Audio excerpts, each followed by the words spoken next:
Start. All right. You guys tell me if you can hear everything. Hello, hello, welcome. Let's pretend nothing went wrong. Welcome to Nothing Stream. Um, Let me see if everyone can hear us. All right, guys. This is us. This is me and Joe. We have Hello. we have conquered the technology. Please let us know if you can hear us just fine. Okay, cool. Any mods who are right now sitting in Discord, I beg you to do an announcement. Or you know what? I'll do it myself right now. I'll just do an official announcement again that we are live again. And everything could be good. Everything could be great. And I can rehearse my intro again, Joe. I wasn't satisfied with the first one, so now I have a second. Oh. I have a second go at it.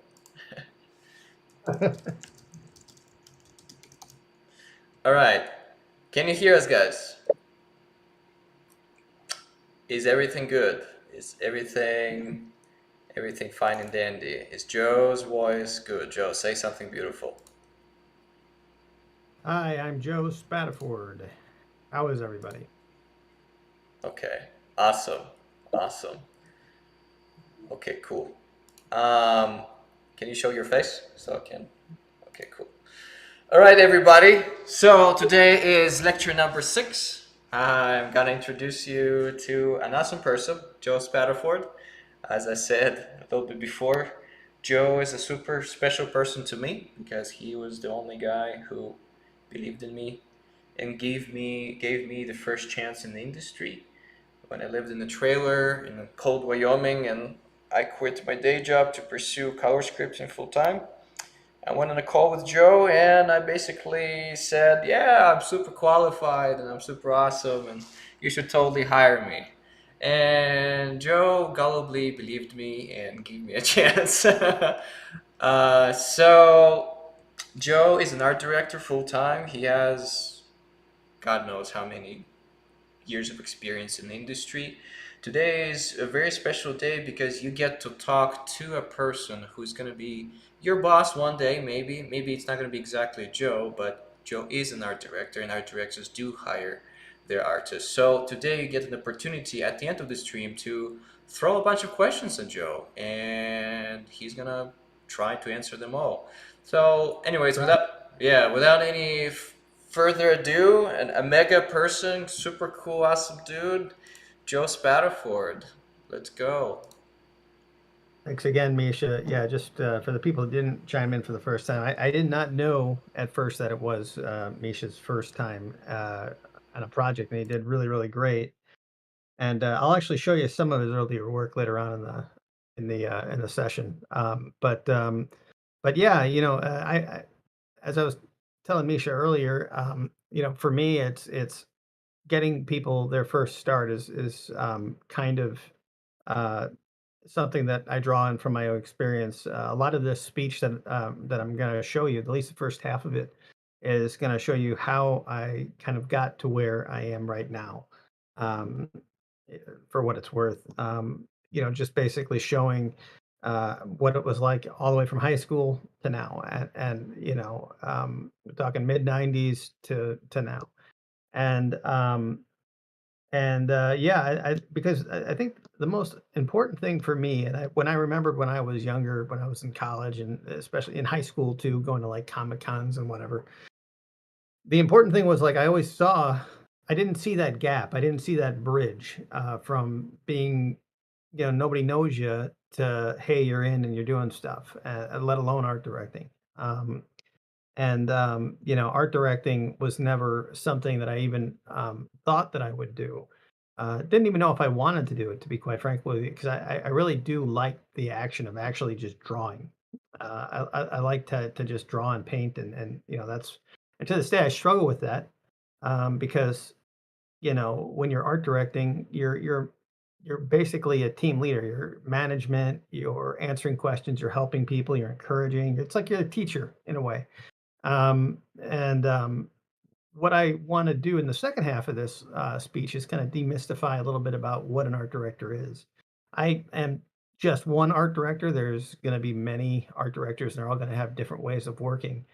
But at least you can get some idea of what I do and how I operate, and I should give you a good understanding of. And I'll try to be as transparent as I can be about the kind of stuff that an art director generally wrestles with, because as an art director you're that in between between a um, between like an employer or a director and executives and everything, and you're the liaison to the artists. And in being that, it's a unique position.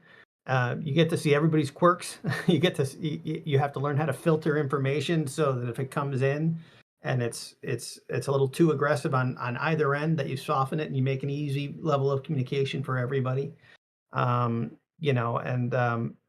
so that everybody feels heard and everybody feels encouraged. And that's really important. And any art directors listening out there, just never undersell that. That's keeping your artists feeling safe, feeling like it's okay to make mistakes. It's okay to have a bad day. It's not the end of the world if you get sick, kind of a thing. Stuff like that. Mercy is a big deal for a lot of art directors coming up. And one of the big things that I've encountered in in my career is just the need for people to be given a break and a chance. And it's just a big aspect of a lot of people's story, and they kind of skim by it. Uh, like I said at the beginning of the speech, I'd like to kind of demystify some of that for you, at least from my perspective. So, Misha, I'm going to just go ahead and start sharing my screen, and it will work this Woo! time. We conquered the machinery. Humans Yeah. one, Skype zero. Okay. So let's go. All right. So, as promised, I want to start from high school. When I was in high school, I read a lot of comic books, looked at a lot of uh, image comics, and a lot of stuff um, that was for like comic books and everything. I didn't really know how to do. I really didn't know how to do like anatomy. I didn't really know. The only thing I knew was what I saw um, in comic books. And I remember doing this drawing and showing the secretary later up front. And she's like, "I bet you don't know how to draw anybody without muscles." And she was probably right back then because this was my bread and butter back in high school. This was like how I got my name in my high school. Everybody when they go to art school, it seems like, is the best in their high school. And and that was true for me at the time. At least I like to think I was told that I need that. Oh, but in high school, one of the things that I won an award for this. This was like for grades, like it was a newspaper thing. And it was just like, for me, it was like a big deal. It was like, it's stippling, hey, mom, dad, no, look, no lines, but there's lines. But I'd like to tell myself that it was, dotting it all. Like I was so impressed because I thought I was some sort of a copy machine, I doing my own dot matrix.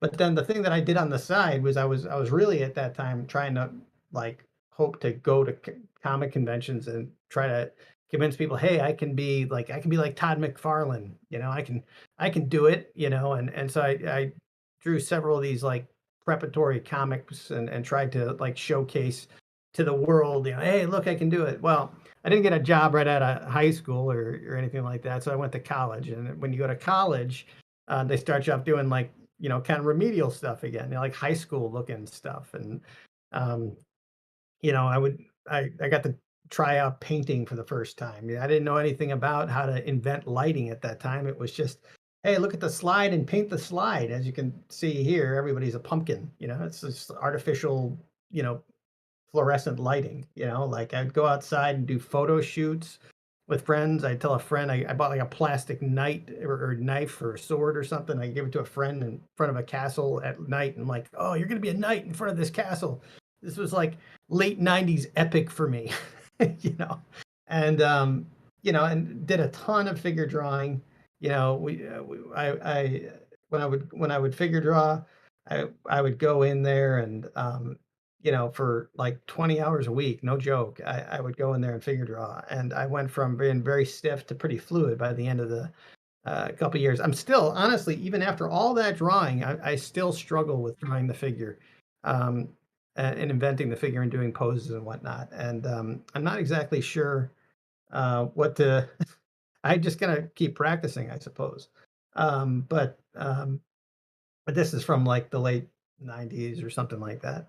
Um, and in my illustration classes that I took, I would start to learn to explore different illustrative techniques. Sometimes I would get into caricatures. I did a lot of like I worked at an amusement park over the summertime at a theme park, and did caricature work. And yeah, this was something I take away from that experience. I came back in my junior year and I started doing caricature work. So I wanted to find a job that I could do. I'd started to walk away from doing comic books, and I thought, well, what can I do to get a living? And at that time, it was like, people talked about covers in magazines and illustration spots, and so we look at all sorts of different painters, CF Payne, and um, you know, oh boy, I can't remember all the names. But there was a lot of people doing it. And the other thing that people were getting jobs in was like children's books. So I loved drawing in that that same way I was trying to learn how to draw as a comic strip or a comic book person, but trying to see, oh, maybe I can bring that into to book design stuff. And I would do these kind of drawings, and I was still all the while trying to learn painting and color, and there was a gentleman that came in. His name was Michael Spooner. Came in right as I was doing these pieces for this one project where it was like, hey, invent a world for a TV show, like a potential children's TV show or whatever. And Michael came in and he had this huge slide presentation that was all about his work at Disney and all about all these backgrounds from Chippendale Rescue Rangers and He-Man and then like at the films at the time, Shrek. He designed a lot of the stuff for Treasure Planet, like the port cities in Treasure Planet. His work, his library work was just epic, and so I went I went back to my senior year. I was calling him on the phone. I was talking to him. I was really trying to mimic him, and I even was trying to make up taking my projects and turning them into like little film projects in order to create environments and layouts um, that looked kind of like how Michael's did. Michael shaded everything with, Prismacolor blue pencil, sometimes black Prismacolor, and then I guess they would give that to painters, and they would go into a background, thing for films and TV shows.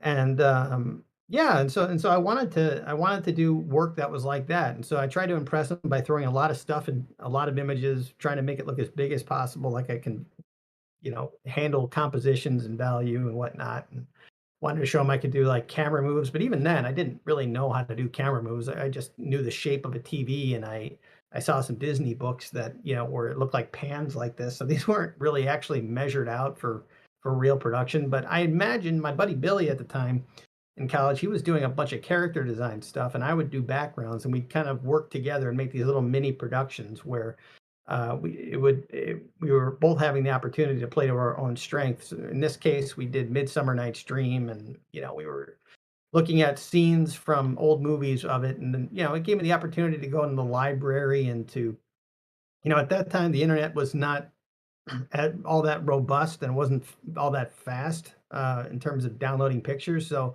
I'd have to go to the library and look at pictures of ancient Greece and Xerox them from books and everything and bring them home.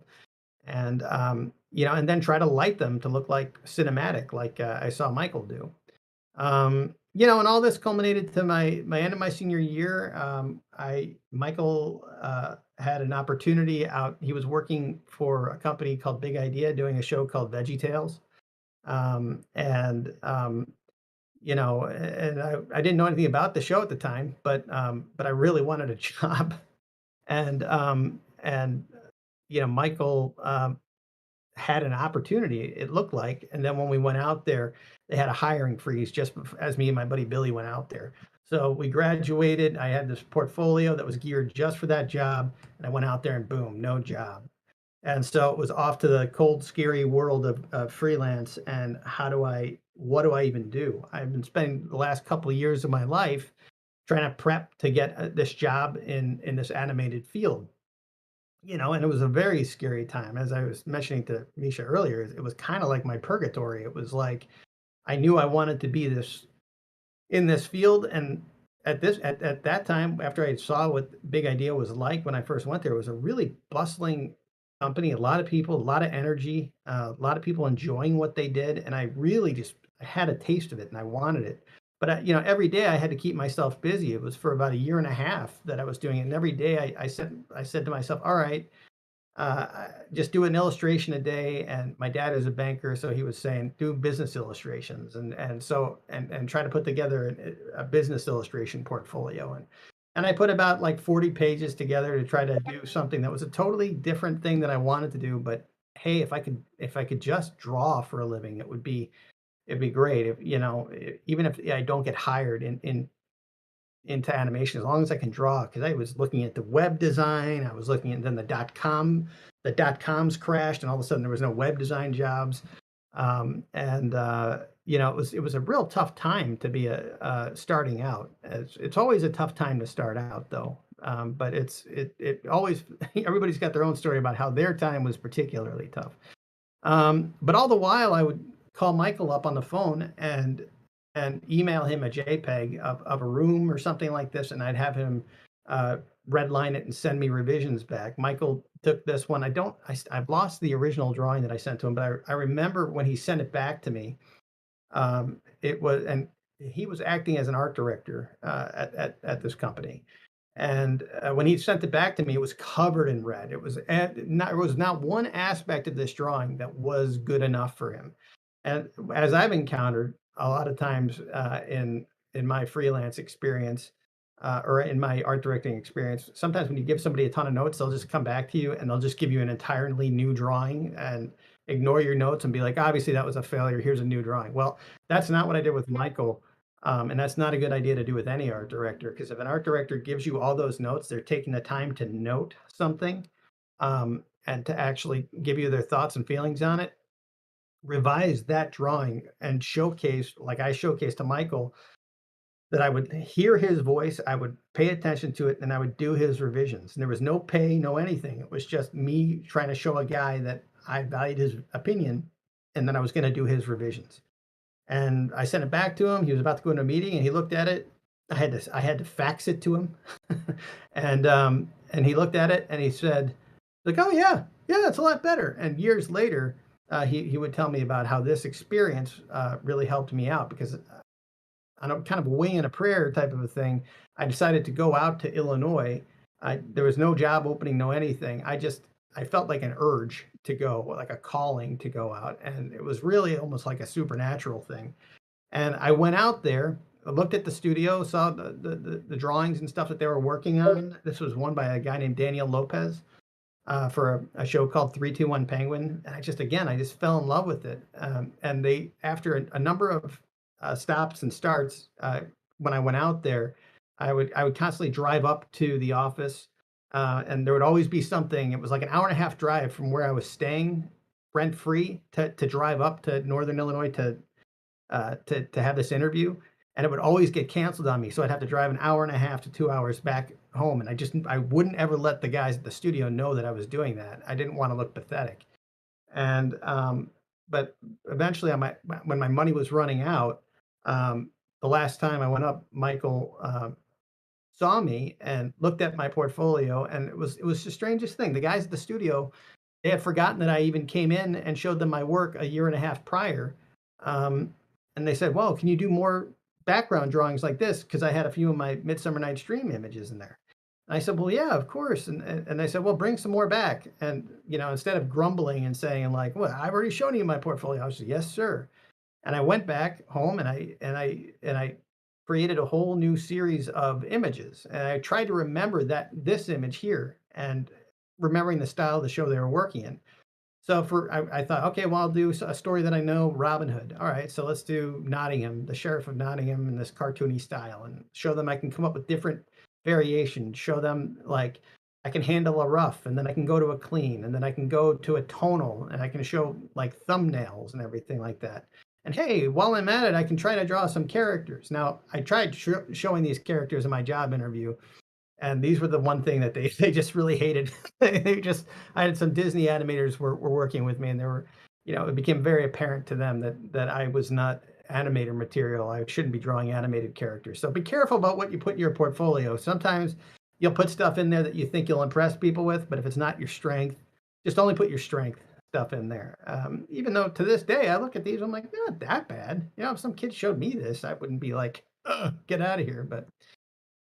But the point of the matter is that when I went into that interview, I impressed enough people, especially surprisingly, when you go to an interview, and if you ever like meet people that are on your interview card that are just in other departments, but they're not like in the art department, that like, be nice to them.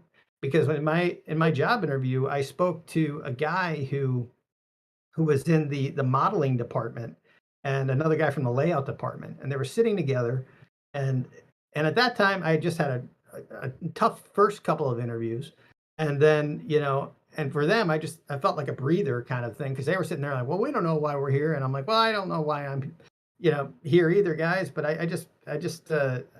and I'm not sure if I'm going to get this job, but if I did get this job, what could I do to make your jobs easier?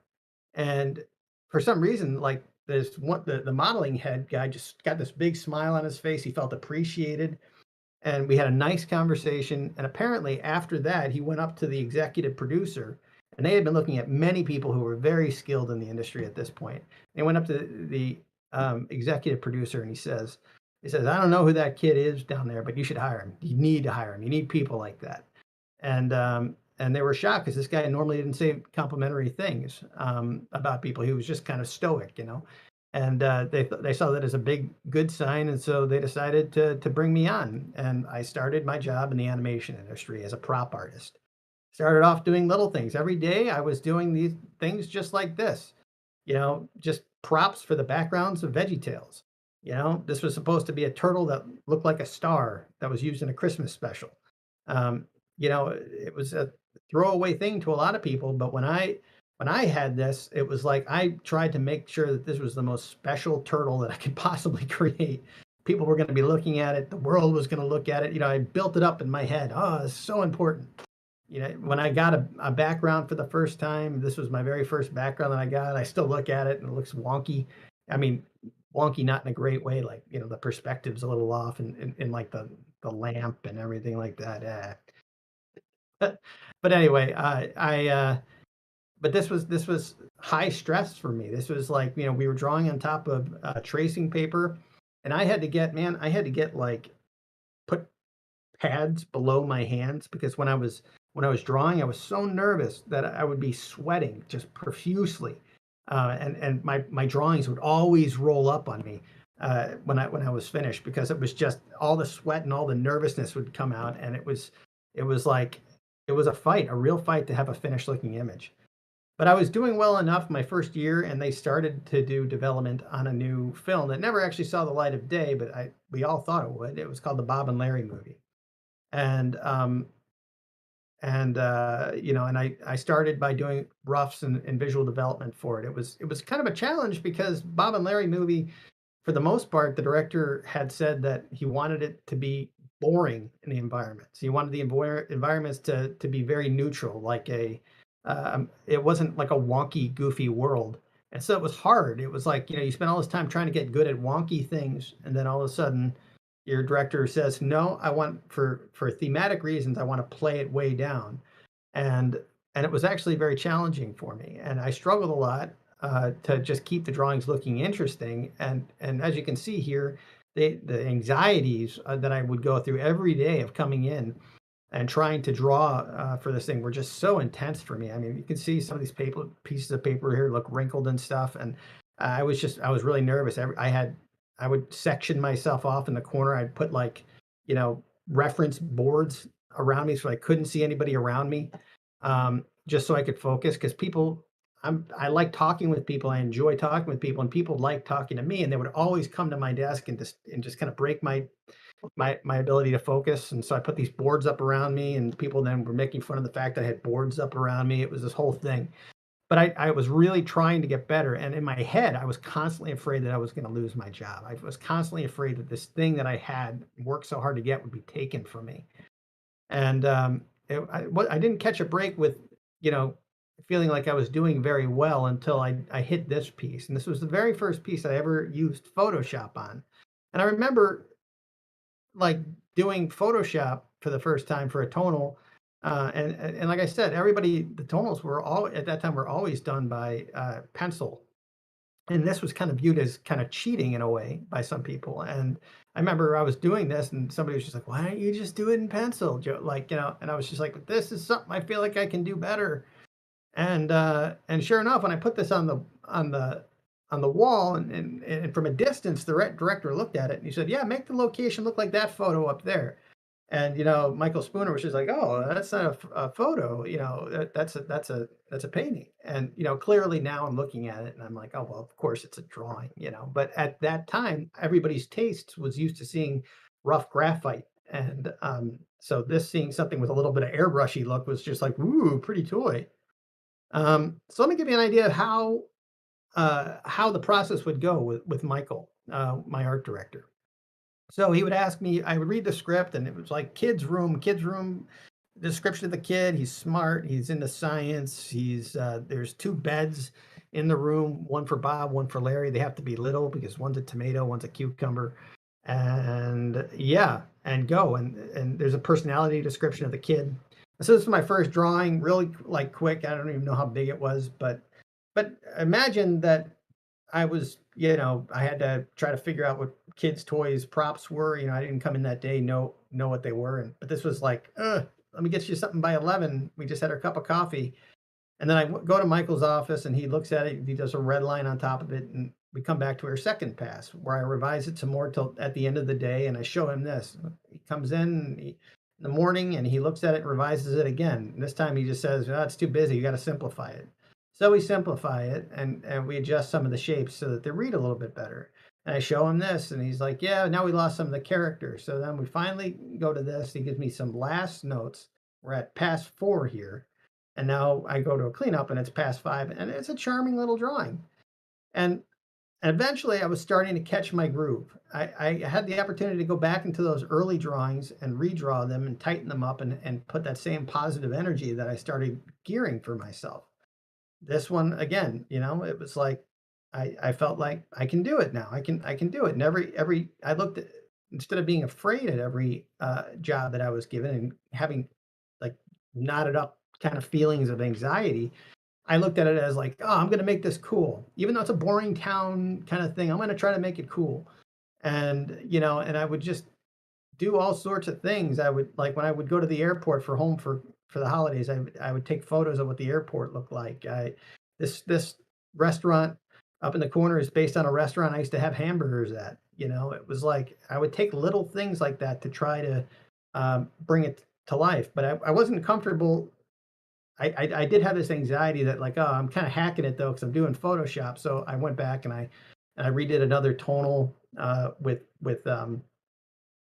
pencil, and everything was going really good. Michael loved it. He actually said to me, he's like, I'm actually proud of this one. He's like, if this were me, I'd call this done. And he's like, except I changed this one little thing, kind of a thing.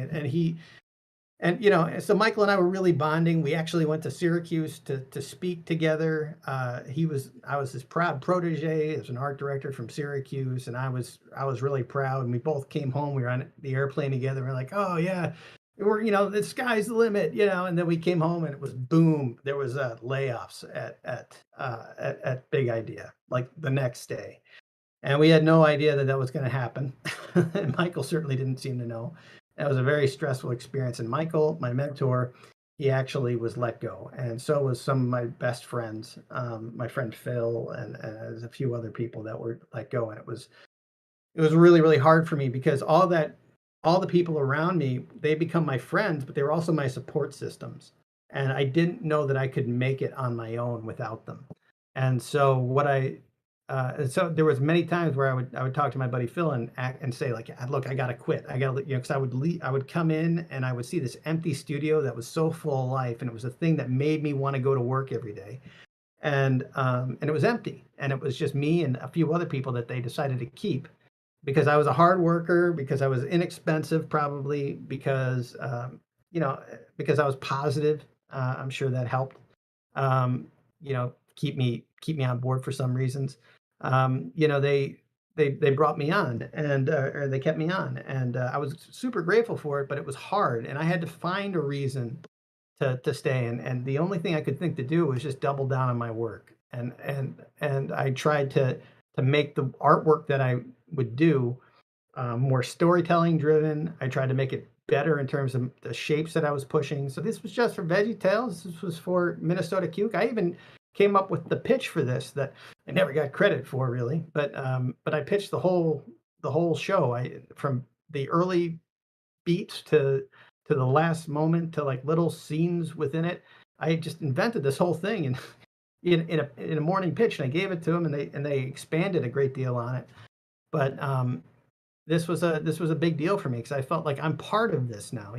They need me here, and I worked really hard to make sure that every image that I worked on was uh, was the best that I could do. And I started painting on a Cintiq, and all of a sudden, I was able to get value tonals controlled much better. All of a sudden, every time I had the opportunity to do a location, it was all about how do I make this look cooler? How do I make this look better? Then I even would say, how can I have an opportunity of doing color and design, and can I do some matte paintings? And they would give them to me. They liked what they did. My friend Chuck was on the team with me. He was a background painter at from Disney, and he would mentor me and critique me and tell me what to change and what was good and what was bad.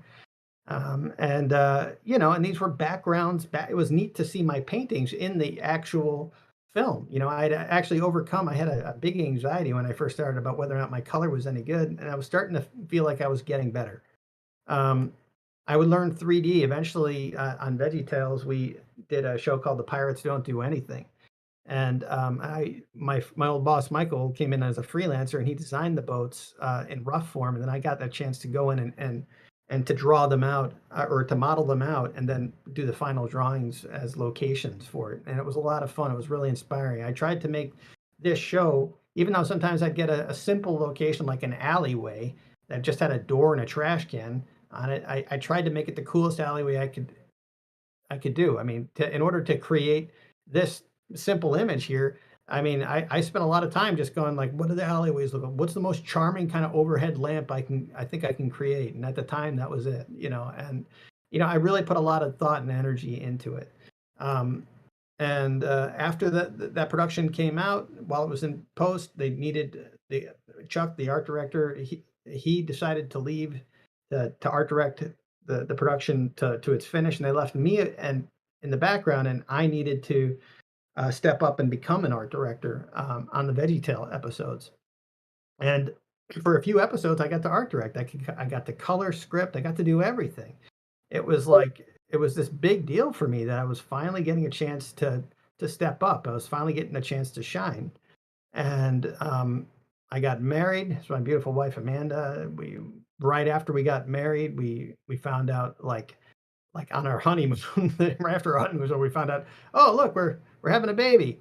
And I was like, okay, we're on top of the world now. This is it. Everything's flying high, and then boom, it was another layoff happened. It was our company. Our film didn't do well. They had to let a large number of us go, and me, a father, a new father, and a new husband, struggling to find his identity in terms of like proving that he's a man and I can do it and blah blah blah. All of a sudden, it was 2010, and we're in a recession. The housing market collapses, and I'm out of a job, and I have to look for freelance. And so I had no choice. I had to succeed because I had people counting on me now. There was no going home. And so I started doing things like my buddy Chris, who's now doing the Wing Feather Saga. We had this other show that they were pitching at the time. It was called The Squire and the Scroll, and this was early Blue Sky for that. And I did stuff for my buddy Tom Bancroft. He had a children's book thing, and I did some drawings for this one. It looked like Mordor versus Avatar. Kind of strange. Um, but I would also get like jobs for like this was for a company called Grand Vista Music, and they were like, hey, we only we're going to pay you to do these backgrounds of music venues, and here's like there's going to be like 40 of them, and and we wanted, and they were epic in scale, and they were only paying like $200 a piece, and so I needed the money, man. So I found ways of doing crowds that was all cheated, and found ways to color, and I just I burned late night oil just to make some extra money for my family. I would get a lot of jobs that were from my friend Jonathan Martin doing Bible images and stuff. I sometimes look at this and I'm just like, oh, Moses's knee is so low. It looks like he's got a broken low shin knee bone or something.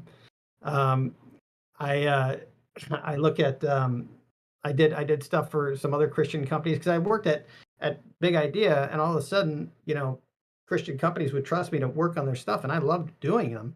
And so it was great. It was my buddy Todd Carter. He would do all these great illustrations, and I'd have the pleasure of painting them. And man, they were the funnest stuff that I had to do. Anytime Todd would call me to ask me to paint one of his images, it was like a break from my work, even though it was a job and it actually provided good income for my family.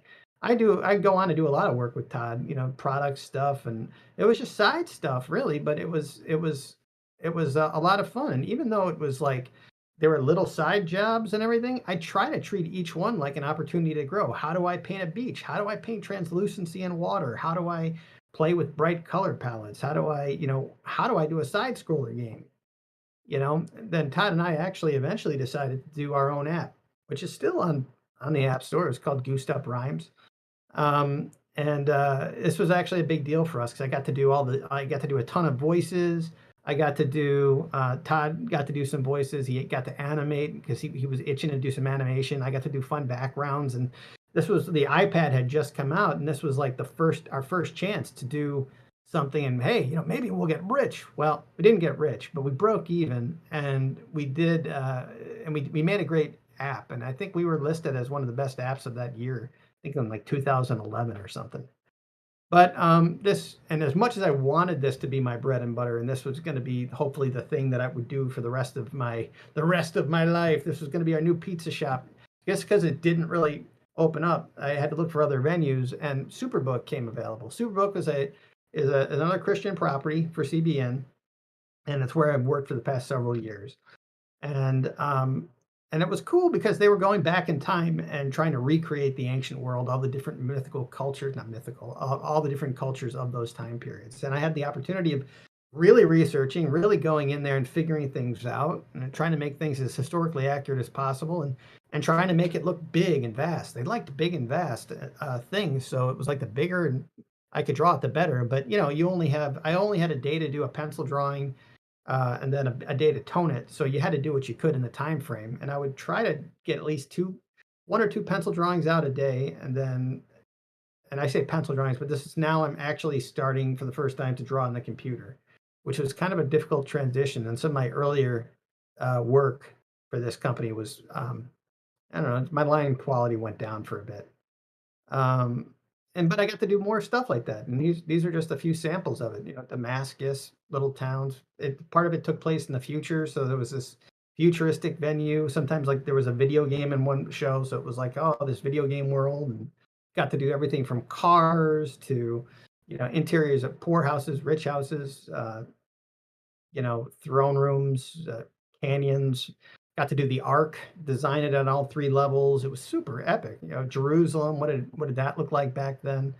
And you just learned a lot about history. And I got to tell you, there wasn't a day that went by that I wasn't really enjoying myself because I was learning all the time. I was getting paid by a good client that was paying me like regularly on time. There never any hassle. They treated me nicely, and and then at some point in the midst of it, after about 3 years of working with them, I got a phone call that said, "Hey, this Doug Tenaple is about to work on Veggie Tales, and would you consider joining us to join him to make this new VeggieTales shows for Netflix, and you'd be like the art director on it. But I wasn't exactly the art director. It was weird.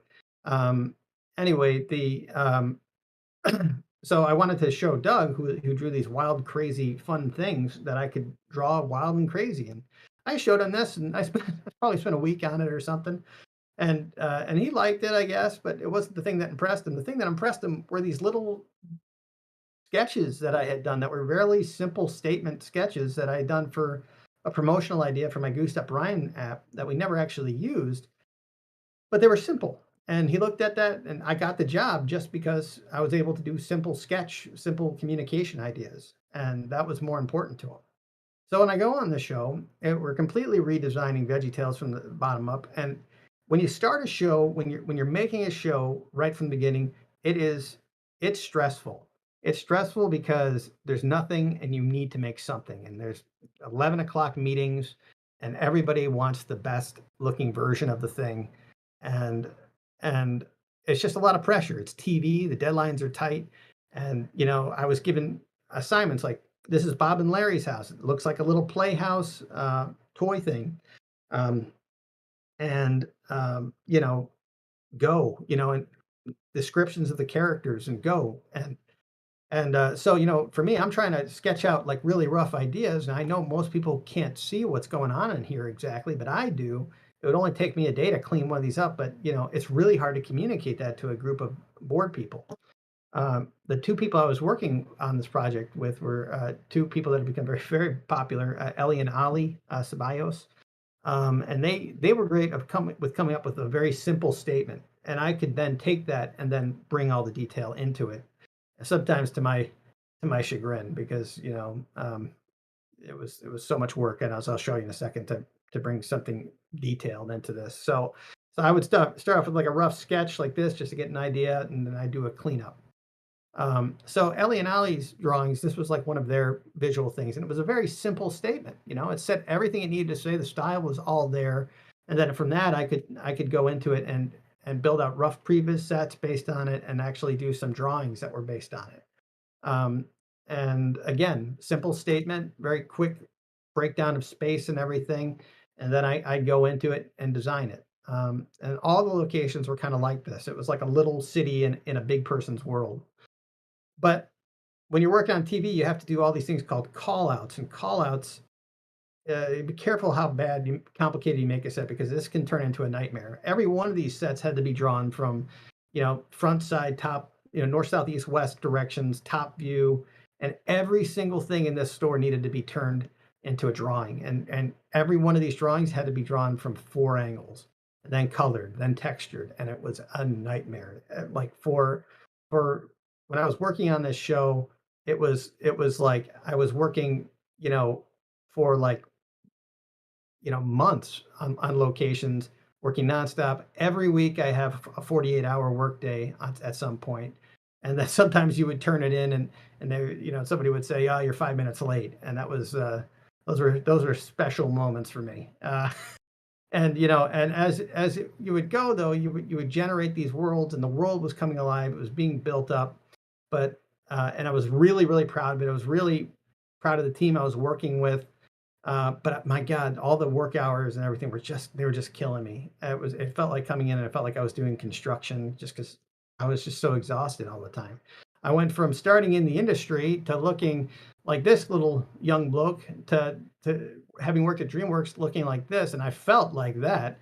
And my wife and I just decided it's time, and we got in the car. I went to Superbook, and I became the art director here at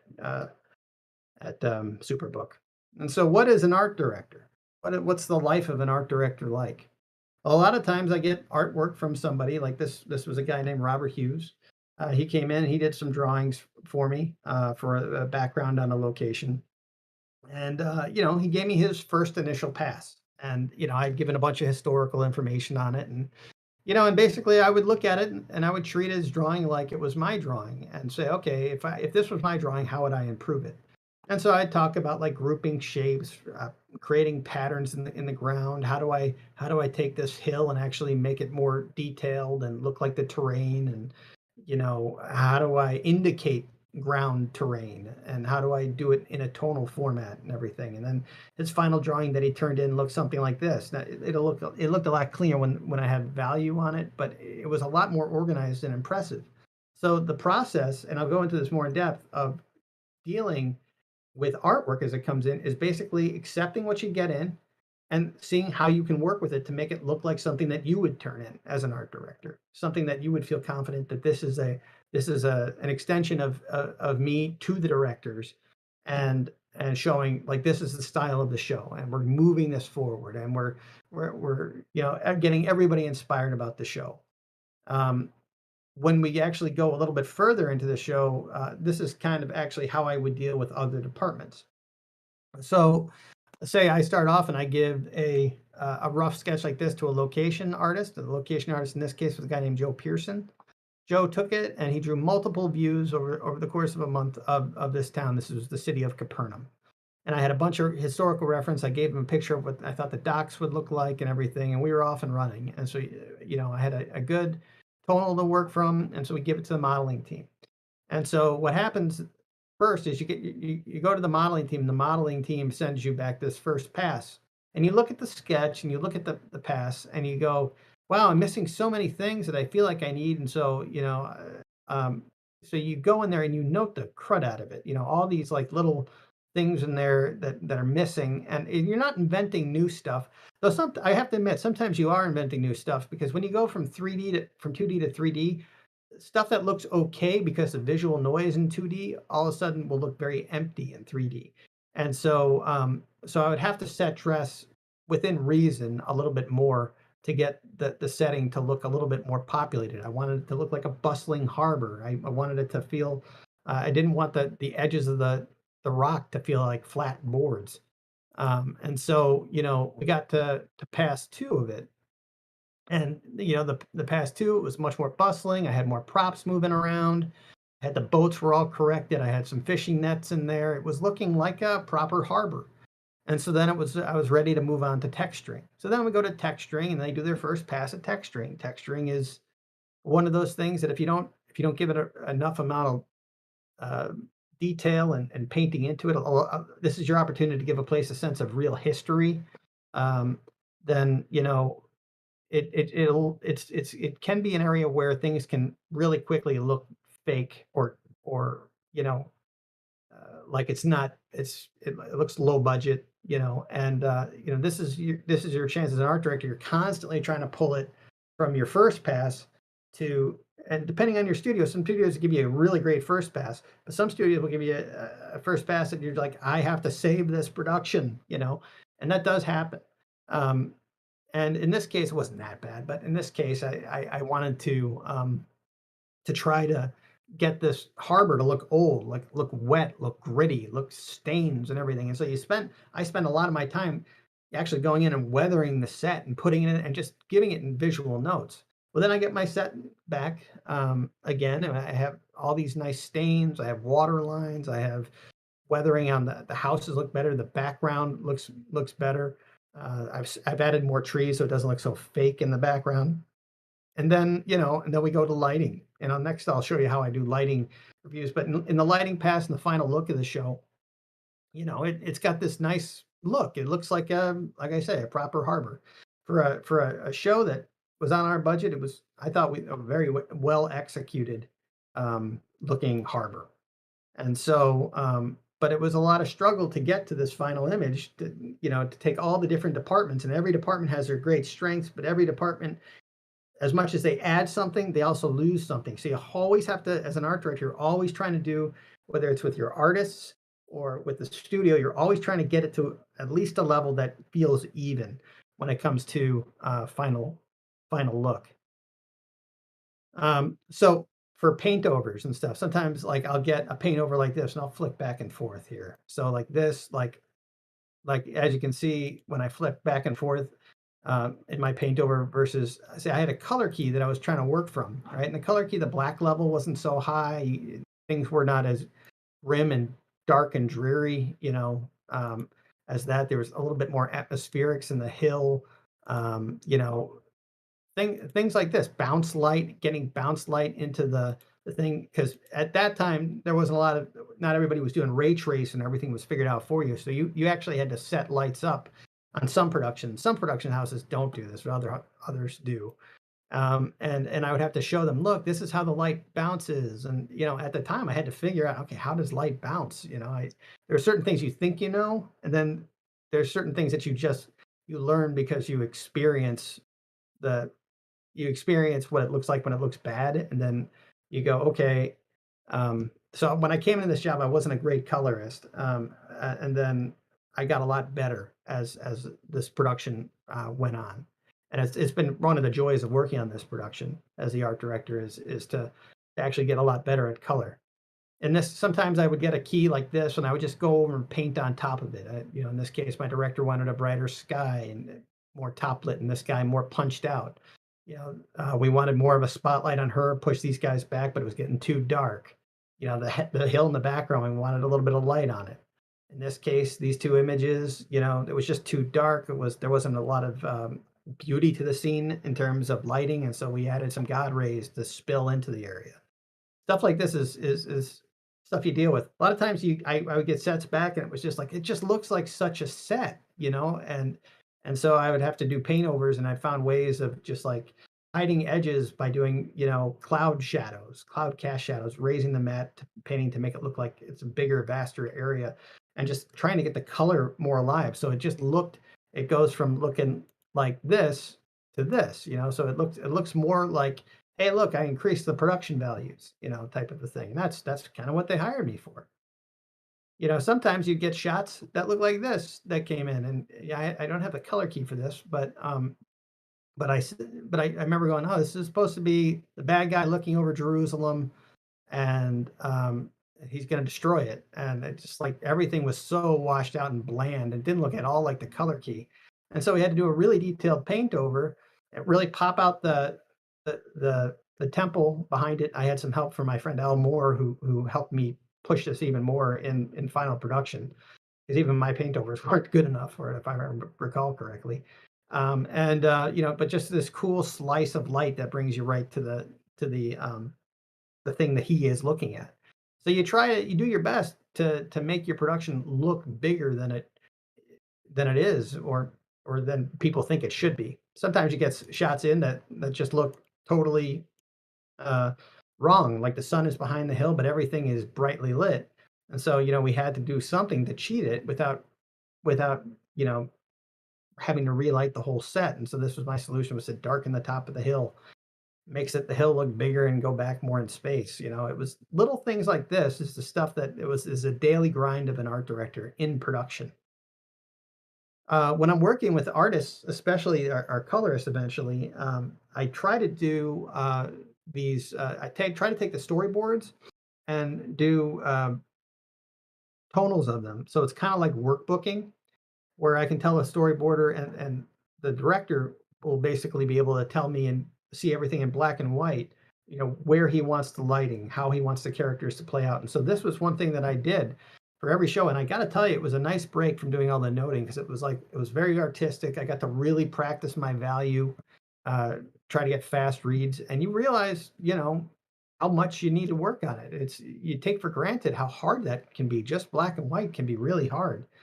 But I tried to give the best possible direction to my colorists, so that my colorists really wouldn't have to worry about figuring things out in terms of value.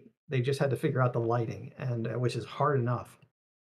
And so, it would go from a color script like this to the painter had some images down there, and they look like this.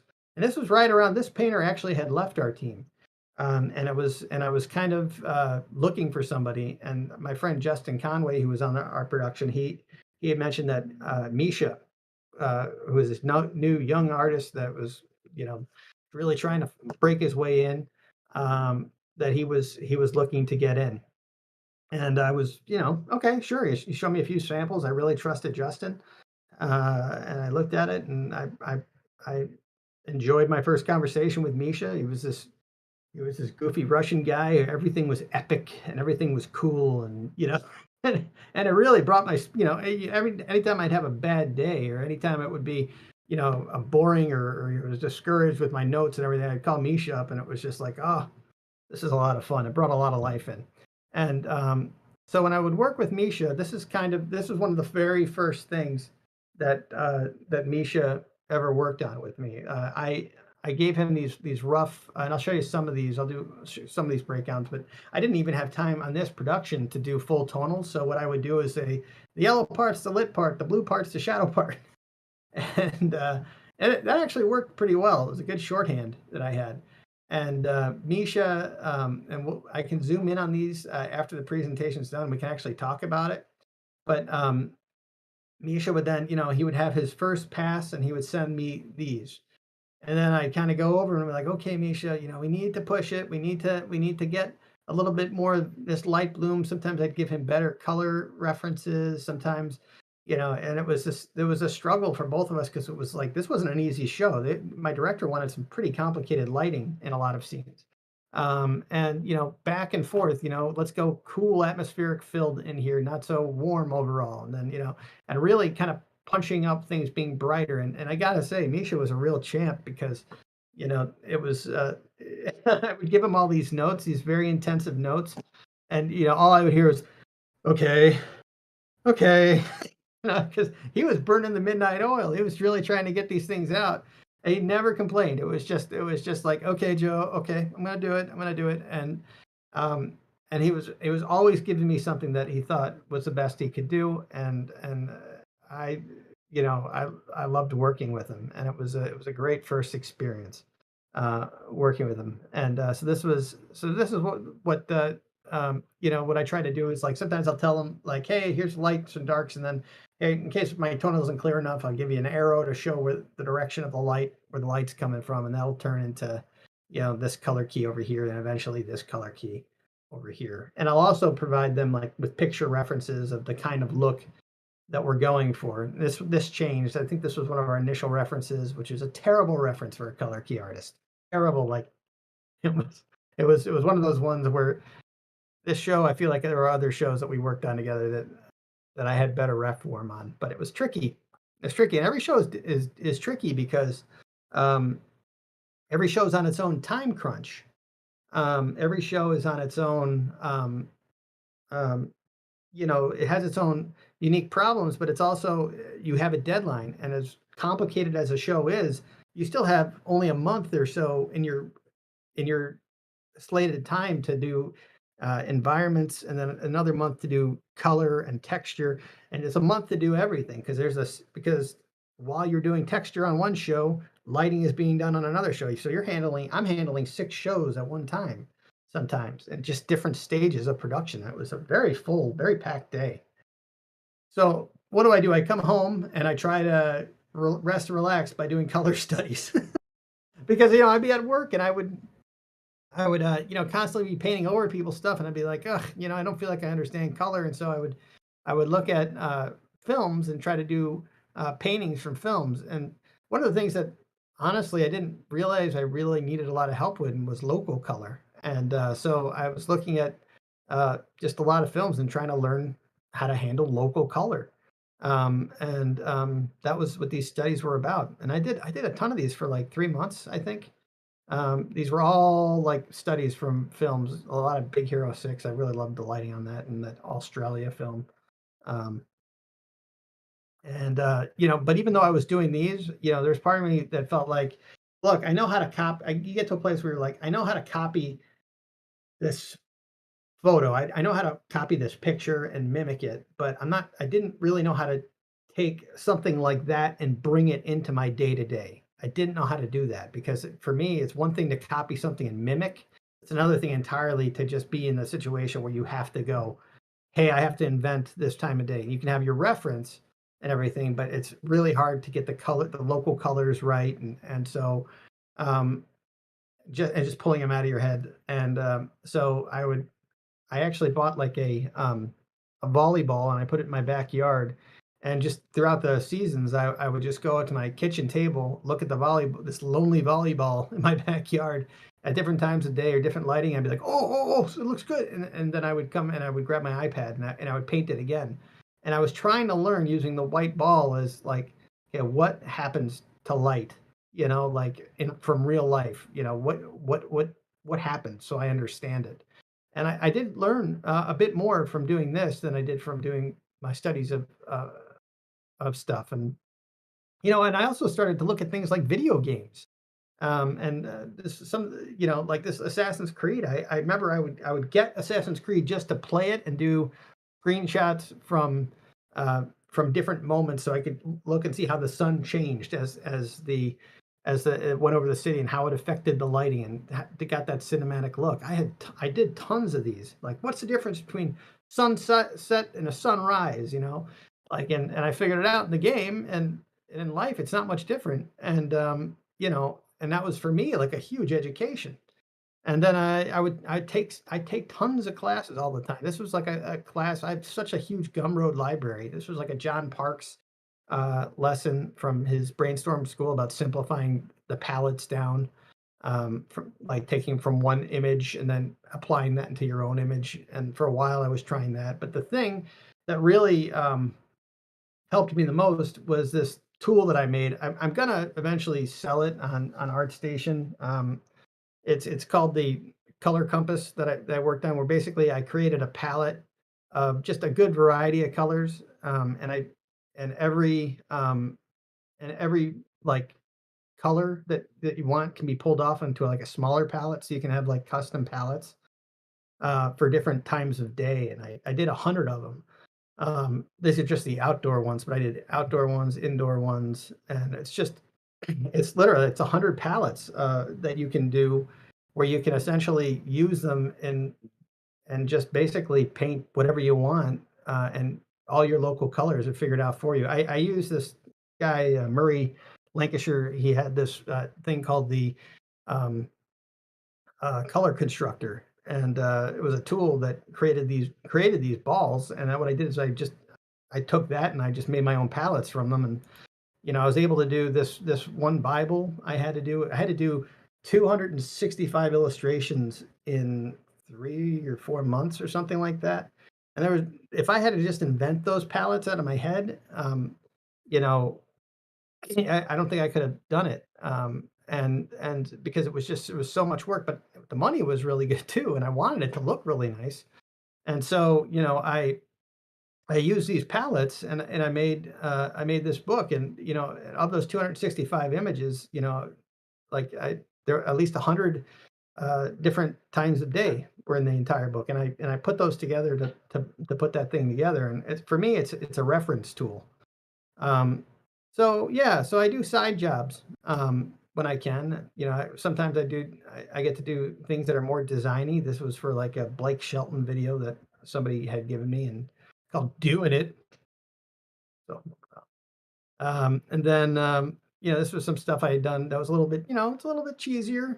Not like some of the focus on the family stuff is a little bit of high key. It's really really saccharine. But then you have my buddy Simon. He did this really cool book uh, for like some kids on the beach, and it was an honor to paint that with him. But yeah, I look at this, and I'm just like, this is such a cheesy lake. But then, oh yeah, this was something I did for my buddy David Cunningham. He's got this book that Misha also worked on with him, and he asked me to do a cover for him. So I wanted to do like a fantasy cover for that one. And oh my god, I can't. Why am I forgetting the name of the book? Misha, help me out. What's the name of the book? Marcos Swift and the Legend of the Sword. Or no, I don't think no, Mirror of Souls. Sorry. the mirror. Yes. Misha illustrated. Misha illustrated the whole book, and it was just I was super proud of my buddy Dave for going out there and writing this book and getting a professional editor, and like they even got the Hunger Games editor to write it, and she thought it was a great book. And he's still selling it, and I really hope it picks up because he's awesome. Um, yeah, and every once in a while, like NFTs were kicking in, so I started doing like like cool new illustrations for the first time. That was the best thing about NFTs was all of a sudden I was like, I felt like, hey, I can do my own cool stuff again. And, and like I would take stuff that I would learn from these and even apply it to like show stuff that I'd work on. Like do a matte painting of where a character is walking on this beach on a Superbook episode. And sometimes this was like a more advanced matte painting that I had to do. That was an episode. And this was like, for me, I was trying to learn how to bring photographs into it, but then I still managed to keep it kind of looking like very cartoony at the same time still. So, um, and then, there's other side things that I get a chance to do. And this is the kind of stuff that really matters to me. When somebody, my brother's father-in-law died of COVID, and at the top left-hand side, and I had the honor of doing a painting of him, going to a heavenly kingdom, and he was a huge into sailing. And then my wife's grandfather, Sonny, he passed away, and he loved going to Hawaii, and for him, I made his paradise Hawaii. And these kind of images, the kind of images that I do for friends, for loved ones, these are the ones that I look at most. For all the images that I ever have worked on and thought were really cool, these are the ones that, I know are going to outlive me in terms of being something that's significant. And that's in the end the most important thing to realize is that, no matter where you end up in this industry, no matter where you end up going, and you'll find that there's tons of people who are like, I want to work for DreamWorks, I want to work for Pixar, I want to work for Blue Sky. Well, not Blue Sky anymore, unfortunately. But like, there's a lot, or Sony, there you go. Uh, there's studios that you get caught up in your head is like, oh yeah, this will be the end all be all if I work for this studio. And at the end of your life, you're not going to be like, I worked for Pixar. That's not going to be the thing that is your legacy. Your legacy and the thing that's most important is the time you spend with your family and your friends. And that's the stuff that you're going to be remembered for. So in the struggle of trying to make it, in the struggle of making it, never forget the simple thing is that you're an artist. Not everybody gets to be an artist. It's a special thing that you have, and that you have a responsibility with it. And use it well, use it wisely. Don't ever give up. There'll be many times in your artistic journey, in your there are many times, as you saw, where layoffs happen, where unexpected things happen. These were all stopping moments for me. These were all moments where, by all reckoning, I should have given up. I should, it's like the odds are stacked against you. Give up. But I didn't. And because for the most part, as Misha was talking a little bit about this in his thing uh, a couple days ago, the notion of giving up to me, the notion of finding something else to me was like amputation. It was like I cannot physically, I would not be able to live with myself if I gave up. I just wouldn't be. I wouldn't be able to sleep. I'd have a tough time eating. When I find something I love, um, I fight for it. And whether it's my family, whether it's my job, and even when letdowns happen and setbacks happen, I always believe that you have to fight for it, because in life you're only shown a few things that are really worth having, and if something is something you really want, don't let anybody take it from you. Always, even if the odds are against you, if you really feel called to do this as a field, you can't give up, because the difference between you and somebody getting in this industry is not having the guts to make a phone call, not having the guts to get, for in my case, getting into a car and I only had $1,500 that I'd saved up from months of work, um, to take a chance that could have gone nowhere. These are the stories that make up most people's careers, and they're educated. They're reasonable ventures. They're reasonable risks to some degree, but to another degree, they make no sense. The odds are stacked against you. But if you build up your skill set, and it's very easy at this point to gauge what your skill set was, much more so than when I was first starting out. When I was first starting out, there wasn't really like an art station. There wasn't really like a place that you would go to where not only are people looking for people, but also a place where you can look at who the most people are in the industry and you can gauge your talent against them. And surprisingly, some people just don't do that. And I'm always shocked when I hear that somebody is not looking at ArtStation or looking at something like it and putting their work against it. Because when I have to hire for somebody, and I look, the first place I'll go to is ArtStation and go, okay, who can I find if I don't have friends that are ready to work, and or they don't have friends that they can recommend to me or something like that. You have this awesome resource to you right now, and it's so advantageous to you that at the very least your sense of what's good and what's bad should be much more advanced than what mine was when I was graduating. Because when I was graduating, I didn't know what was good and bad art other than, covers on magazines and stuff like that. So so you do your best to try to educate yourself as to what good art and bad art is, what a high caliber should be. And and hopefully, you'll when you show your stuff to an art director like Misha had to show some of his paintings to me. Hopefully your art director won't look at your painting like this. Apparently this was one of my responses when Misha showed me one of his color keys. And Yeah. ever since then it's been my meme of choice. I have a collection of screenshots of your face reacting to my work, and this one was like, "That's your face every time." I'm like, eh. It was, oh man. I sent it to Orion, to everybody who works with us, and they said, "Yep, that's Joe." I still love that meme, man. uh, Uh, wow, dude, crazy ride, huh? Yeah, it has been. It's great that thank you for letting me come on here and kind of not only share what an art director does, but also share, Oh, dude. how I got here. Because like I said, it wasn't a profession that I was gonna, hop into. Yeah.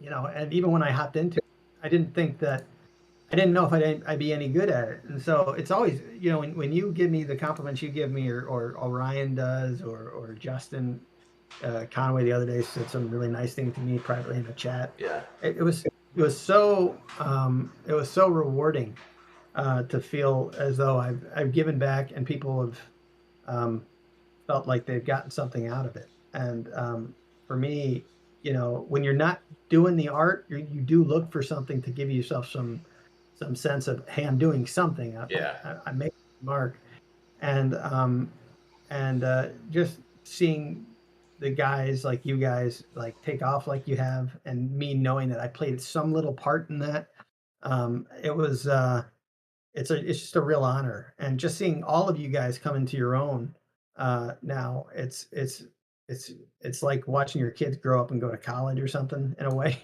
Even though but it's like looking at that. It's like I know. you look at when they started, and then you're like, wow, you're way better than I was. Dude, like, well, in my case, like, people have their mentors, and like you were the first guy who took me under your wing, and the thing is, it's not an art. That's the thing. It's not an art director's job to do that sometimes, but the main reason why I invited Joe on this show, I'm talking about not just an art director as a profession, but an art director as a calling. And I think that art directors are unsung heroes, and not everybody understands what art direction actually means. And I always said that the production can have mediocre artists, and if they have a great art director, and a great art director can bring the best out of those artists. And then the production can have amazing visual development artists in general. And then they can have an art director who doesn't care, and he just somehow got to the position, and everything can go to absolute crap, and the project will not succeed. So the main thing why I wanted to people to kind of like experience your approach, it's because a good art director is like a big mother goose. He's all knowing, he's caring, and then he just. There was a couple of times I remember I turned on my color keys, and that's the amazing thing about Joe, because he not only does paint overs, not only does like words as feedback, but he does a lot of really good paint overs, and he knows the color theory, and he knows all the fundamentals. I remember this one day. I remember when I was in Georgia, I was freelance out of a balcony. I turned in some very sucky color keys, and then I went to bed for like, I don't know, maybe 3 hours, because I didn't sleep for 24 hours. And Joe basically he finished the entire color key set for me. And then we went to another call, and I was like, Joe, you did my work for me. Why? And then Joe said, well, I want to give you a break, and not a whole lot of art directors do that. Yeah, there's been many things like that. I also remember like when I would come in and turn in the color keys after the feedback session, we would have a deja vu feedback session, because you give me the exact same notes from the last time that I did correct, and I felt horrible. But yeah, it was, and it's like, and that's for the viewers out there, because there's very humble people out there, and Joe's one of them, and he's not gonna say that he's good, and I kind of have to say this out loud, because a lot of really great artists who work in the industry, they don't have a portfolio online, and they're very secluded, but they have so much knowledge out there. And it takes a guy like me usually to go and push Joe and say, go finally share your stuff with the world and stuff like that. Yeah, I'm just happy that people get to experience more Joe, man. Yeah. Yeah, we had always talked about doing like some sort of like podcast or something like that where we would just talk. Yeah, It was tell like, tell us, guys, if you want to do a Misha and Joe podcast. Where we're just gonna talk. And we're just gonna have fun. If it's gonna be my mom watching and my wife, that's fine. And Joe's wife. Yeah, we have some questions and answers, man. There's a lot of people who are curious how you work, how you think, and stuff like that. Do you have the time to answer some of them? yeah. I was also gonna show. I had pulled up that one image, and just kind of to show like what Oh yeah. um, like how we went from one to another. If you wanted to, we can. It was just it was a lot of times it was just like well, I don't know if it's the best use of our time, but We if it can was show it in the interesting. Discord call, because we're gonna have Q&A session in Discord. There's one frame that I want to show is maybe when the Moses is already in the river, where she's standing in the fog. That one on the left was good. But I remember we were having calls. I was in my village in Russia, and I had calls in the middle of the night because of the time difference, by some in the weird bush close to the cell tower, and it was really Oh yeah, spooky. Remember? And then you were like, "Are those crickets chirping in the background?" I'm like, "Yep." it was uh, the strangest thing. Like I would always call Misha up, and and every artist has got like interesting situations that they're in. But Misha was always just like, "Where is he?" Like where is he today? And Misha would oftentimes he and his wife would go around to different places and house sit at different places, and in the states, and it was just always like, "Where is he now?" It was yep. just kind of I'm in the it was kind of those basement, or I'm in the old school, or I'm in the old abandoned church. Um, yeah. yeah, You've had a very interesting ride, man. yeah. I'm still going. But yeah, questions. So Yeah, people. I'll stop. All right, Yeah. questions. Sometimes can you over art direct a piece? How do you know when to stop pushing forward? Time is always going to be the thing that stops you, um, because especially on TV or direct to video. But I imagine even in feature, I know now having worked on a feature, there's still time crunches. Um, so yes, time and a sense of taste that hey, look, it's good enough. Can you over art direct the piece? Uh, yeah, I think one thing that you can do is you can try to some of the biggest mistakes that I've made is trying to make a piece into something it's never going to be. basically trying to course correct an image instead of just starting from scratch. You know, that happens every once in a while. Um, but um, but generally speaking, I feel like I'm pretty good at. I'll say this: I've heard of art directors. I remember hearing some conversations from some art directors once that talked about, oh yeah, I'm gonna, you know, like somebody turned in something that was probably passable, and they wanted to just give them notes because, why not, and I'm just like, because they have a life, you don't just make notes for notes sake, I mean, if somebody can get something done and it costs you a little, it costs you the same, but you have less stress because you don't have to do another revision, then why do that? You're just going to stress the other person out. They won't want to come back work for you, maybe. And you stress yourself out. I mean, but the strange thing too is that my experience has also been anytime we've gone to a new studio who does better work, or anytime you push yourself to the next level, generally your directors and the producers, they're going to get that sense of like, oh, he's so good now we can do this, or we have such a good team now so and so can do that, and that times 20, like let's everybody always wants the biggest and best that they can get. And you know, I think like what Misha had said about, me finishing that key thing for him. I'd forgotten that I had done that. Because to a degree, to a It degree was that not once that you did that. um, to a degree, I would do that for a lot of people's stuff only because, I would look at it and say, hey, look, if there are changes that I know I can get done on my time and I can shortcut the other person so that they can have a, because I know when people bust their hump to get something out. If I look at something that comes in and it looks like somebody didn't try, then I generally give a few extra notes. Sometimes I give notes just because they need to be given, but um, and I just don't have the time to do it.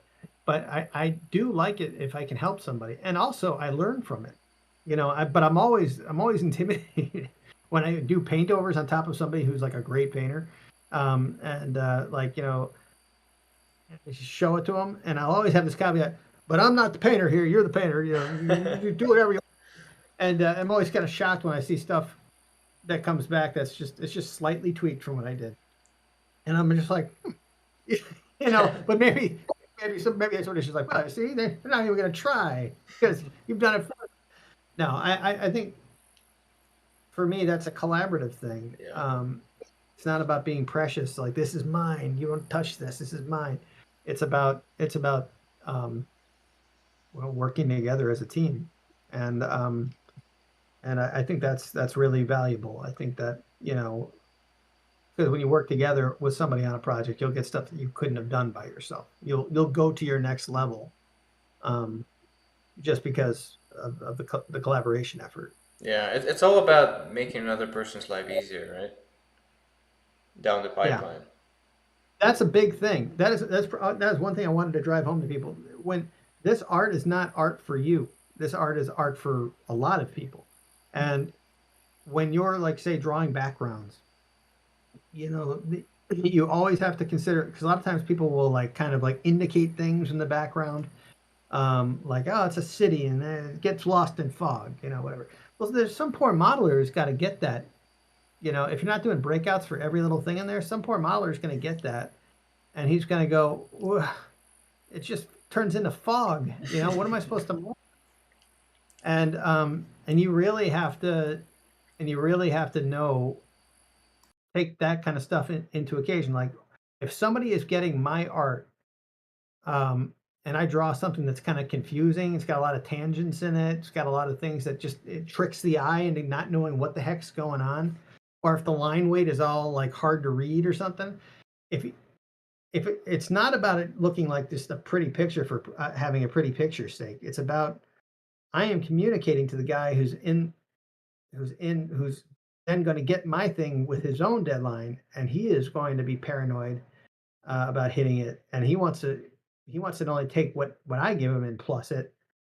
If I give him something that's garbagey, And I've done that in my past. I know times that I've done it. I can remember them. And they in the times that I remember those pieces, it's hard for me to I kind of get a shake because I know what I gave that artist, and that artist had to work more to achieve something. Because at the end of the day, the director is going to you're not going to want to watch a show and everything looks good, and then ooh, what the hell, and then and then everything's good again. It's you you you want to try to keep it all looking like it came from the same dude. And Yeah, so you really have to consider the person next to you, who's next to you in the order of the pipeline, and they have to do the same, and so on and so on. So you get a unified final product, and a lot of times will force you it just forces you to go back and redraw things. Um, because if anybody, if you look at my gauge is if I can't tell what it is, or I'm sort of like iffy, I'm like it's fine, then I know it's not fine. I know that if I can't get it, the guy down the pipe, he's surely not gonna get it. So then you have to redraw a tree, you have to redraw a house, you have to just to make it clear. That's very important. It's something we look for. Nice, nice. Yes, because I remember once we were talking with you on Skype, and it was like, oh man, I'm dying. All right, I'm back. And we Um, should die. then Misha died, an epic death, choked by a banana strawberry smoothie. Oh, nice. Not Um, very. Yeah, Asia style. yeah, yeah. Um, yeah, we were talking on a Skype call with you, and then I said this one sentence that was from our previous lectures, like, "I'm here to make your life easier, Joe." And then Joe said, "I think no one from artists ever said that to me," and he said it was very valuable. Yeah. What do you think? Do you usually prefer artists? Oh, this is a dumb question. Do you prefer artists who make your life more complicated or easier? but Uh, More complicated all the time. but what I'm saying is, what are the qualifications of an artist that you're looking for? So, for example, let's start first from portfolio, second from first interview, and third long-term relationship with an If artist. I'm Yeah, so before portfolio, what was it? So let's say you're just looking out for an artist for an inch for a position, and you look at his portfolio, right? And then what do you think? So when I look, the first thing I look for is parallels or equivalencies in their art. I'll look at somebody's entire portfolio, and I know some people, and yeah, if I see something in there that's obviously super, high school looking, um, I will, it gives me pause. Because the first thing you have to think about is, as an art director, the thing that you worry about is somebody's taste. You go, do they know that that's a bad drawing? Do they know that that's like, ooh? But you Mm, don't have to be you don't have to be snobby about it. Like there are some images that I showed in this presentation. Well, there's quite a few that are not that great, but and I think that's valuable for a presentation like this. yeah, Would I show all this kind of stuff if I was going for a job? No, I'd probably only show a handful of stuff that I thought was most pertinent, like what I yeah, did for uh, Veggie Tales. yeah, yeah. Uh, at that job where I customized it to their. Anytime you can customize something to somebody's project, um, not drawing their characters exactly, but drawing something that feels like it's in the vein of it. I think that helps.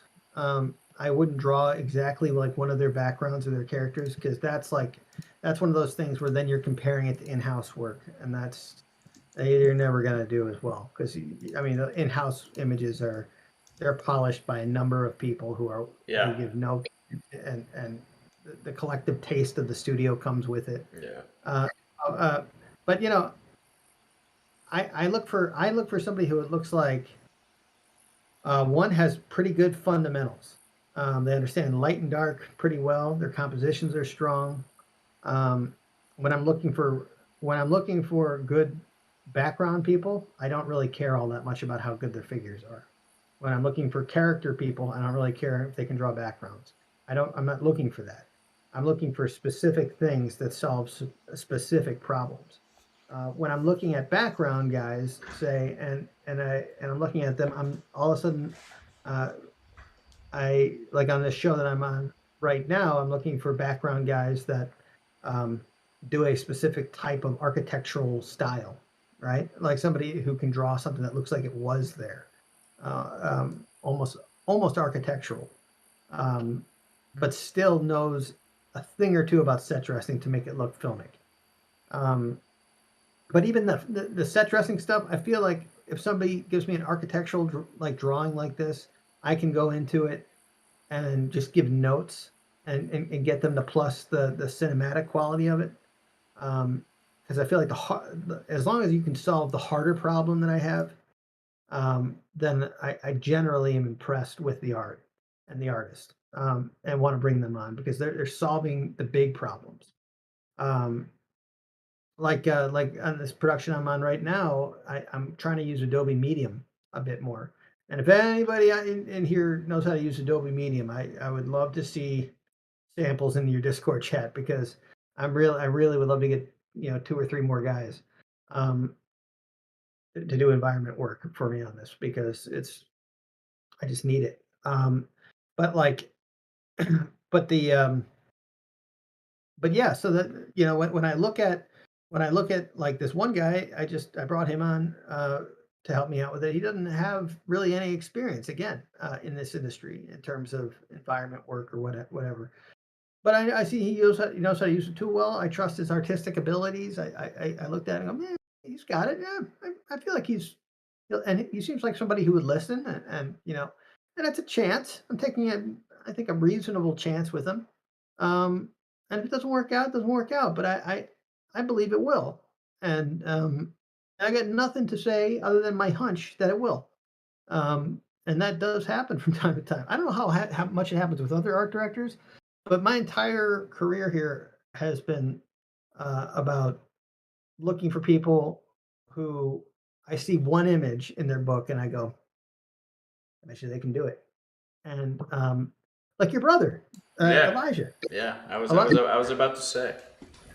yeah, Elijah came on, and originally he was doing like little polished stuff on some of Misha's more rendered stuff, and a lot of his stuff was very abstract. But I remember I was working on one project that I can't really disclose. Yeah, it's Um, such a that fun project. there's a lot of surreal things in it, and I just go, I when I look at his stuff, I think he can do this, and I know that's a really difficult skill set to get. And he did it. He did it extremely well. My director was just like, "Oh, I'm surprised." Yeah. He looked at Elijah's portfolio and was just like, "Are you sure he can do this?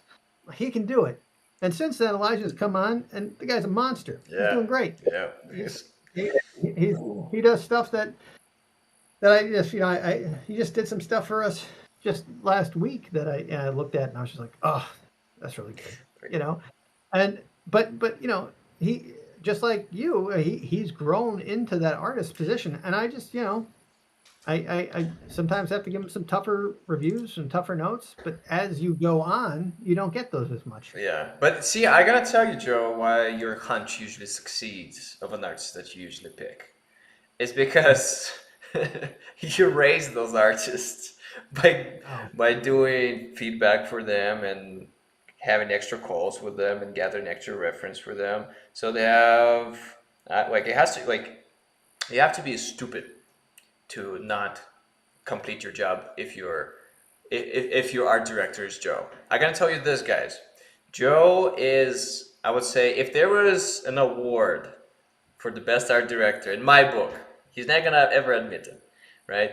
Joe, I think, is the baseline that you can compare everyone you work with later on. Sorry, all the art directors, but Joe is one of the best because it's a person who not only does his job, but then sometimes goes above and beyond. But then can rely on artists when he's down and cannot do more than usual. But I gotta tell you this: that not every art director is going to be like Joe. A lot of the times, they're not going to provide as many references. They're not going to do as thorough of a paint over, and that's okay. You have to get used to that. But hopefully, eventually, you'll get your own Joe in your life as an art director, so you can experience, the family aspect, the friends, the camaraderie aspect of creating something awesome, right? Because Joe, I'm pretty sure you're not looking for like creative No, snobs who are just, yeah, well, let's keep it professional. Because I think at some point you always either become friends or buddies, and it's really hard to always keep it like, too serious, I yeah, think. yeah. No, I mean, there is a thing that happens where you're in the trenches with these people, Yeah. uh, and and you get to know them. What's interesting about being an art director is that you will hear the struggles that they're going through in their personal lives as well, and things that they're wrestling to overcome or trying to, or sometimes things that as an artist they're insecure about, they don't believe they can do, um, or they've never done before. They're a little scared about it, and you have to kind of go, "No, you got this. You got this." Yeah. And and um, those are cool experiences. And I've experienced times where it hasn't worked out, um, but I've never given somebody a responsibility that if it didn't work out, I couldn't somehow come in and just help them, Yeah. because it's important to at least try. And now that doesn't work for everybody and everything. There's some, like I say, there is a threshold of talent that you look for certain things. There are sometimes people that I've given work to that it was just so much of that. There was so much hand holding that it wasn't like Yeah. I regretted it with them or Yeah. anything, but it was just, I knew that if I hired this person for another job, I better have time, because all Yeah. the mentor that they would need Yeah. in order to get it at that level with everybody else's, Yeah. it meant sacrificing my time to get it Yeah. there. But the rewarding thing about that is that many times, when you do that with people, you'll find that there'll be a loyalty factor that comes with it, where eventually when they are doing great stuff and AAA companies, and all these other companies come and knocking and try want to steal them from you, Yeah. there's conversations that as an art director I never hear, where I know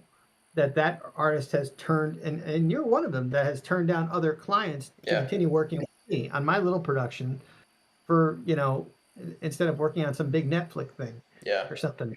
It's just because of just some strange and really, lovely sense of, like, I don't know, loyalty or friendship, or Yeah. and, Yeah. and it's such an honor when you hear that happening. Yeah. Um, But of course, it's not everybody, and you got people no, here no, and there. But what you're basically saying is you need to see that if you invest your time and effort in giving a chance to a person, it will basically have a payoff. You need to see yeah, that and see that in a person. Okay, cool. We have more questions. We have more questions. I'm trying to get as through them as fast as possible. And sorry if we didn't, if not gonna get through everything. So do stick around because we're gonna get onto Discord Q&A stuff. So we're just trying to get the essential ones. All right. So here's a fun one. Those are really really cool. What is your dream project, and who's your favorite artist? who's my favorite artist? And Was that your the second? What? yeah, dream project My and your dream. favorite artist. Yes. Oh, yes. Yes, I would love to work on the Lumber Saga. That Yes. would be cool. That would be really cool. Uh, my favorite artist, is Misha. Now, It's okay. the well, no, the guys that I kind of find that are at that next level of where I'd like to get. I mean, there are people that a lot of people love. Like, I love looking at Jama's stuff. I like looking at Leon Tucker's stuff.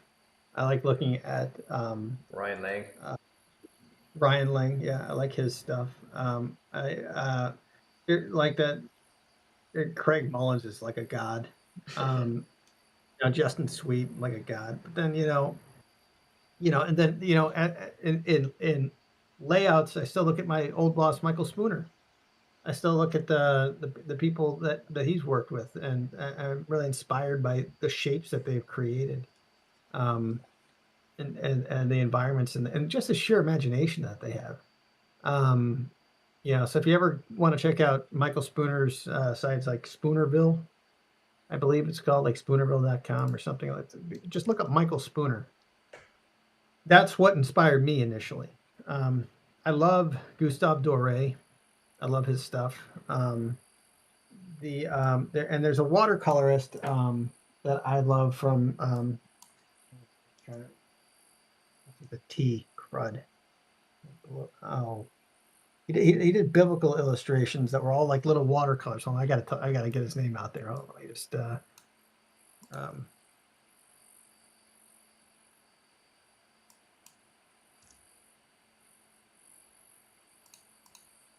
Da, da, da, da, da, da, da. I'm doing a. this is part of art direction too. It's like me going online and going like, oh hey, Yeah, and then Michi is just silently singing a song, usually on Skype. We still use Skype, guys. We have no idea. Joe, we should switch. well, Yeah, we should. we Hey, should. we're on. Wow, I took a new step. Yeah, I mean, hey, you're learning. That's good. let's see here. Oh, And while you're looking for the picture, so I found him. oh, you did find it. It is James Tissot. Tissot. James Tissot did all these biblical illustration watercolors. I can't believe they're watercolors. In the turn of the century, he went to Israel, and then he painted the landscapes when he was there. And he all the costuming looks really rich and everything. It's. I mean, he's got and his images are so vast and huge, and they're not big at all. I can't even fathom it. Like the guy didn't have a Photoshop zoom thing. I mean, he had eyeballs. I mean, I thought that was his stuff. James Tissot is really impressive to me. Hmm. Nice, nice. So we have three more questions, and then one of them is this: what was the most important value you learned and or still learning? The most important value you learned or still learning? Grit, having Grit? grit. What's Yeah, that? grit is the ability to every day face a trial and get incrementally better, Got it. So, in, incrementally closer to your next to what your massive goal is. Because you don't accomplish, like right now, like I'm trying to lose weight, right? I've lost 50 pounds. nice. Yay. Woo, Um, but Gojo! but when you lose 50 pounds, you maybe lose half a pound a day, 1 pound a day if you're lucky, 1 pound a week sometimes if you're lucky. And it's just this constant, thing, and it just takes time. It doesn't happen fast. And most of my problems and my overcoming things and my accomplishing anything that's been really big and vast, it's not happening fast. It happens very slowly, very persistently, very much like not giving up. I'm not giving up. I'm going to keep at it. I'm not going to lose heart. And that's grit. That takes just choosing to believe that you're going to succeed, Yeah. and and because of that, you do. Keeping the fire inside, right? Yeah. Little by little. All right, and I have one last question, and this is the last question for the stream. And then we're gonna have more Q&A stuff in actual Discord. So, Okay. if you could talk, to younger self, the younger Joe, who was just, lost and thinking about that it's hard and everything is not working according to plan, what would it be? Like you pulled out on a DeLorean, the time traveling DeLorean to that parking lot somewhere where you're like eating pizza or a burger. Right? What do you say? You have like, I don't know, you have 30 seconds or a minute to talk to yourself. What would you do? There's so much that I would tell myself outside of art, Yeah. um, to do to be better, to not worry about, to think about other people. Um, because for as nice and generous as I've been with you, uh, there's been plenty of times in my life where I've I've fallen short in terms of like just being a good person to other people. Mm, And I would love to be able to just go back in time and just redo some things, mm, just because, I care about people. I do very much care about people. And in terms of the fear that I had back then, um, the fear that I had back then at overcoming, there'd be a temptation to tell them, no, it's going to work out. You're going to be fine. yeah. But I'm glad I wasn't there to tell me that Hmm. because because it's the fear and overcoming it. That's the stuff of life. Mm, That's that's the stuff that sure it would make it easier to go through that. But then if I knew that I would accomplish something, if I knew that I'd be able to do it, um, I I wouldn't have tried as hard. mm, And it's the sheer fact that I know I can lose it. I know, and it still to this day hits me. The fact that I know that success is not guaranteed. mm-hmm. Unless, but the only thing that increases my chances of success and has historically led to successful outcomes in my life is grit. It Mm, is the ability to every day go in and say, no, no, I don't know how it's going to turn out, but I'm going to do everything I can to make it turn out the best way that it can possibly turn out. But maybe the one thing that I would say more than anything for me is being a spiritual person is to say trust God. I think that would really be a big thing because when all like the chaos is coming at you, you'll lose. Eventually you lose this support system, and then all you have is your friends and then your family, and then but the only thing at the end there are times where the only thing you have left is God. yeah. At least for me. And and when I was freelancing, that was a kind of a mantra that I had, was that I knew that like when the Israelites and everything, when they were going through the desert, and they like his Bible talks about, oh, your sheep will live in verdant pastures and everything like that, and then they showed what the verdant pastures were over there, Mm-hmm. and it was just tufts of grass in between. It wasn't flowing fields of alfalfa. It was just little grass, just enough for like a traveling entourage to go by, just to stay that night and survive that night to go on to their next day. And that's all the Bible promises you. And so but there's a comfort in knowing that's what to expect, and I think that goes hand in hand with grit for me. Yeah. I think it's that not expecting the world to change just because I need it to. That you got to find the little things that I feel God places in my path that are the little cues that day that lead to success. And I Yeah. think that's very important is focusing. Don't focus on where you're going to go in 12 years. Don't focus on all that stuff. I don't think that that's wise. I think the most important thing is focus as much entirely as you can on the day and like this hour of Mm, the day, and just let it take you. mm, Because if you get too lost in the whatever, anything in the future, it's like a weather report. You have no clue that what's going to happen in 3 days. You have zero clue. You have an idea, but you have zero clue. Life is improvising, so just focus on the moment at hand. mm. So then, what would be the words of wisdom? Would you just look at yourself and wave and say, "Trust God"? Sure. I'd Okay. say you. I'd say you got this. I'd say. Trust I'd God, you say. little bastard. I'd say zip up your fly, you slob. Nice. Well, It's you really do have to trust God if you're a believer, and if you're not a believer in a God, then you have to at the very least focus every day on the present moment and making the most of it. yeah, yeah. Well, I think this has been awesome, guys. I don't want to, there's a big danger I'm gonna do a super stupid joke and ruin the entire thing, the entire vibe. So, as my dad says, everything good comes in small portions. Joe, I finally got to share you with the world a little bit. And, Thank you. No, thank you, man. And you know what, guys? Joe's probably gonna appear more and more here and there, not only in art camp. He's a super cool, awesome person, and you know, I'm pretty sure when we need him and we need advice or some portfolio reviews, I'm pretty sure Joe will be of service to us because he likes being Joe the Superman.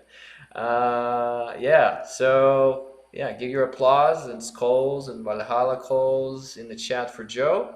And that'll be it for today. Joe, do you want to say anything as last It's a words? pleasure.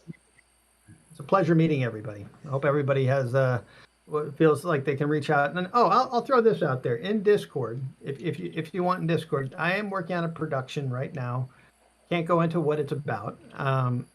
But but I am looking for people who feel like they're.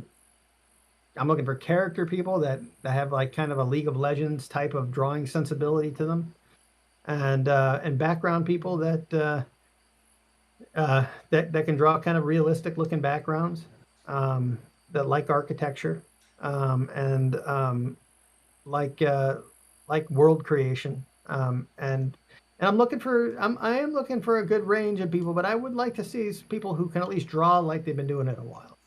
And I will, you know, if it's not 100% up to snuff, it's got to be up to snuff enough that I know I could take you more. Yeah. And like I said, anybody who has any of those and knows how to work in Adobe Medium, um, that actually bumps you up a lot for me. So, but the character stuff, yeah, anybody who looks at League of Legends kind of character artwork and um, just post your stuff in the um, I'll create a some sort of chat. I'll create a chat specifically for job applications. And if you want Joe to look at it, just have a word Joe in the beginning in the chat. And Joe will look at it.